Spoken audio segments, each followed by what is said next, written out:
একদিন এক মুচি পাথরের টুকরা পেয়েছে। সে টুকরাটা অনেক চকচক করছে, ঘরে রাত্রে অন্ধকারে আলো ছড়াচ্ছে। সে চিন্তা করলো আমার দোকানে গিয়ে এটা আমি ঝুলিয়ে রাখি। পাথরটা বেশ বড় সড়ো ছিল। সে ঝুলানোর জন্য নিয়ে গেল। কিছুদিন পরে তার মনে হলো এটার উপরে আমি জুতা রেখে জুতা পালিশ করতে পারি। পাথরটা বেশ সুন্দর এবং রাত্রে আলো ছড়াতো। এক ভদ্রলোক তার দোকানে গিয়ে বলল, এটা তুমি কোথায় পেয়েছো? তো বলল, আমি নদীর ধারে পেয়েছি। তো এটা কি তুমি আমার কাছে বিক্রি করবা?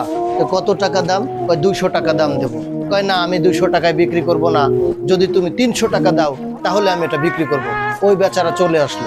কিছুক্ষণ পরে অন্য একটি ব্যক্তি এসে বলল, এই পাথরটাকে তুমি আমার কাছে বিক্রি করবা? তো বললো, কত টাকা দেবা? কয় আমি তোমাকে 300 দেবো। সে এটা বিক্রি করে দিল।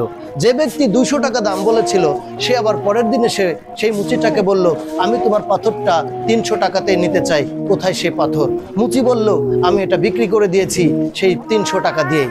তখন বলল ওই ব্যক্তিটা মুচিকে যে তুমি একটি গাধা এবং তুমি একটি পাগল।